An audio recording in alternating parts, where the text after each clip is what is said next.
For many Americans, the understanding of the distinctive religious developments in England and in Great Britain, Wales, Scotland, Ireland, England together, that area is more intriguing to us and probably more familiar to us because it so much influences our early American history. Let's go back for a second. Remember, Henry VIII had inherited a unified empire from his father, Henry VII. Henry VII had defeated all the other forces in the War of Roses by 1485. Henry takes over. He had then, of course, been married to his dead brother's wife, which was a dynastic inheritance of a policy of, remember, royals always marry royals. In this case, there is also, though, a biblical clause, if you look within the Christian understanding of what's called Leviticus, the book of Leviticus, that a man should not marry his dead brother's wife. Now, Henry didn't seem to be bothered by that, but here's the issue. For most men in the Middle Ages, especially monarchs, they want to leave behind a son. And if they don't have a son to leave behind, they are sort of seen as a failure. Henry has been married to Catherine of Aragon for quite some time. They have one surviving daughter. Her name is Mary. She is perfectly healthy, but she's not a man. So Henry increasingly is getting worried about leaving behind a daughter to replace him when he dies. And by this point in time, it appears as if his queen, Catherine of Aragon, has gone into menopause. So Henry has to either stick with his one legitimate daughter, find some reason to get rid of his first wife and be able to try and have a son with another woman. And at this point in time, Henry is starting to worry. Now, in the 1520s, as this sort of rolling out over a series of years, remember, on the mainland in Germany and other places in the 1520s, there is lots and lots of agitation about Lutheranism and the struggle to have the religious faith settled in many places, so that the idea of religious change is in the air on the continent, and it may go to England if it comes to be. But here's the idea. As Henry moves forward with his idea to try and have a son, his mistress announces that she's pregnant. Anne Boleyn is pregnant. Now, Henry has a choice. Lots of monarchs at lots of places in Europe have had illegitimate children by mistresses, and that's not new. But what is new in this scenario is that now he is seeking to have a son. He's seeking to have the son be born in wedlock, in the official sanction of being legitimate. So his advisors start to tell him that they can get a quick annulment, and they've been working for years now, but it still hasn't happened. And Henry still doesn't have his annulment, okay? And he had tried for years, but now it's gotten to the point where Anne Boleyn is pregnant. He has to act fast. His decisions now are based on essentially her due date. And no more talking, no more hoping that he can get rid of his first wife officially through the Pope. He has to do it. He has to do it himself. So he, by 1529, is going to get rid of many of the ideas of the Roman Catholic Church being in charge of the Church of England.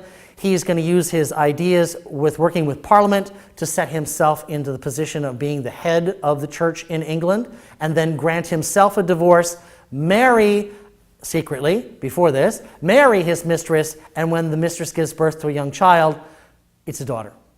Her name is Elizabeth, and here's a portrait of her. She will eventually be one of the probably most famous and powerful of all the English monarchs, and in many ways be a sort of a legend both in her own mind and in many others. But now she is going to inherit the power of Henry, and is going to have to try to use it in the best ways that she can. All right? So Henry leaves behind a daughter leaves behind a daughter Mary, right? And then by his second wife, Anne Boleyn, he has a daughter named Elizabeth. He'll later on have other marriages, and will leave his fidelity and other marriage issues to the book. He is a sort of a walking soap opera when it comes to his relationships with women. I'll let the book go that route with you. But what we have here now is Henry has inherited massive power from his father. He has altered the religious settlement in England so that now the king, the monarch, is the head of the church, not the Pope. Notice, though, that what Henry did is Henry VIII, did not shift a lot of the theology of the church. He simply altered the structure. Now, other people are going to, in the next few years, work very strongly to have Henry go away from the Roman Catholic Church and into some more ideas about Protestant belief. That will be an issue as we move forward. Now, when Henry dies, he leaves behind a son whose name is Edward, but Edward does not last long, and then he dies. And now, okay, Mary, the daughter, comes into power starting in 1553, right? She is a devout Roman Catholic. She believes that she must overturn many of the decisions and changes her father had made. In many ways, overturn the embarrassment of her own mother, sort of being set aside.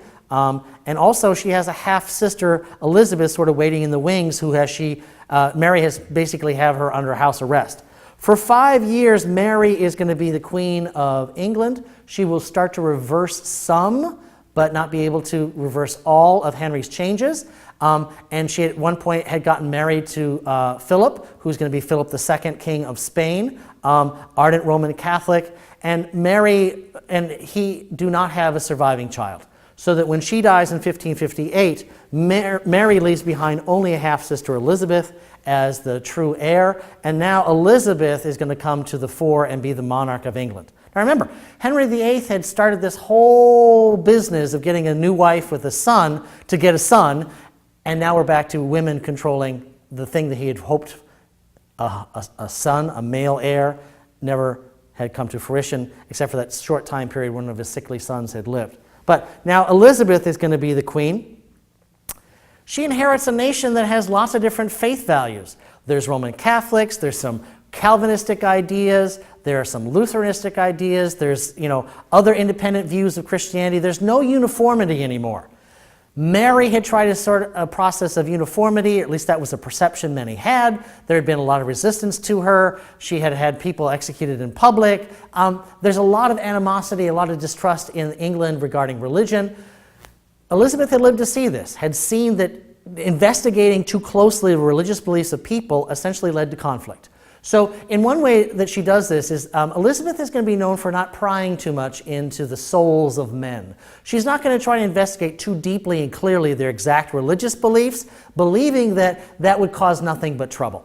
Remember, we had something like, let's say Cyrus the Great in Persia, right? Years and years ago in the ancient world, he had been the one who had basically wanted obedience. He'd wanted people to pay taxes. And then when it came to your religion, he was less worried about what it was, as long as it did not directly oppose him. Elizabeth may have some of that same mentality. She wants to be in charge, she wants to have dignity and control, she wants to collect taxes, but if she pries into the religions of people, will she create problems for herself? And she looks on the continent and sees that's what happens. So she is going to be more and more famously thinking in terms of moderation and toleration. She is not interested in digging too deeply and causing trouble with people's faiths, as long as they do their thing a little more on the quiet, in their private realm, and not making a big problem in public or challenging her or her church, you're allowed to continue. That's going to be the beginnings of some interesting ideas within English religion, which is the idea of some kind of limited toleration, right? That as we go into more advanced English history, you're going to see that the problem of religious diversity is going to continue to be there, but how they're going to deal with it will change over time. In the initial reaction, for example, with Luther, the idea on the continent had been to attack Protestantism militarily, religiously, and legally and try to exterminate it that way. It had failed, and then toleration was the sort of second option on the table, and that's going to be something that's going to take Europeans quite some time to work through.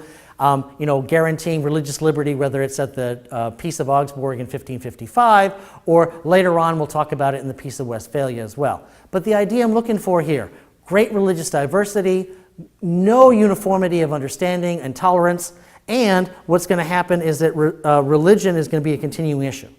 There are extremes in European politics, but in England especially, there is an extreme between those who are Roman Catholic Christian, RCC, and those who are puritanical, those who have more Lutheranistic but mostly Calvinistic ideas about transforming and changing the church. And Elizabeth is sort of in between, and she has to find a way to deal with it. Now, in the midst of all this controversy, she is, of course, remaining as queen. She does not choose to marry. In part because she officially gives out that she's sort of married to England or married to the English realm. A nice sort of device to explain why she's not married, but I think she fully realizes, like many women of the time period, In essence, the deep patriarchy of society and law is so powerful that when a man and woman marry, oftentimes the woman becomes the one in the shadow. And she did not want that to happen. Also, finding a suitable bride or a groom for her would have been very difficult in the political and the religious situation of the time, and sometimes it was just best left undone. Early in her reign, when she was younger, there was much speculation about her marrying. Later on, of course, it becomes obvious that she will not. That means that somebody's going to have to take her place. Her closest relatives are up in Scotland, all right? And they look to be the next dynasty who will come down to England.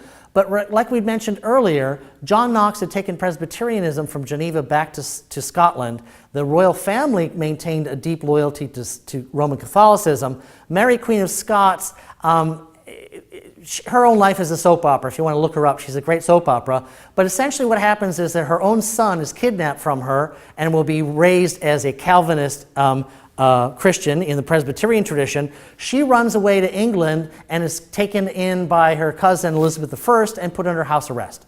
But Mary, Queen of Scots, continues to try to agitate. She maintains her loyalty to the Roman Catholic Church. She is involved in various conspiracies and eventually is executed by her cousin Elizabeth for essentially fulminating treason. And what that sets off then is that the Spanish, who had hoped to see England come back into Roman Catholicism, are going to launch the Armada of 1588. It will fail miserably. This large-scale invasion for the purposes of religion from Spain and its allies on England fails due to a series of bad storms and English tactics at sea.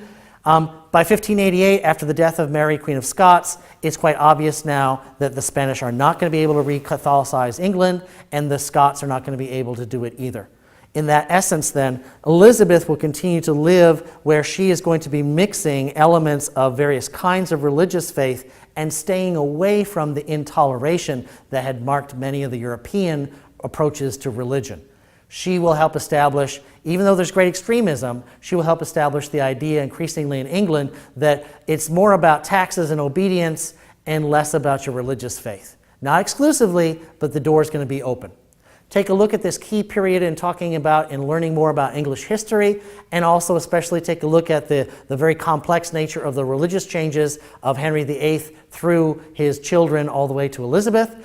It can be a bit complex, but it will give you a sense of change over time as it goes from being essentially a church that's Catholic, run by the king, to one that's now Protestant and run by a queen, with lots of different changes along the way.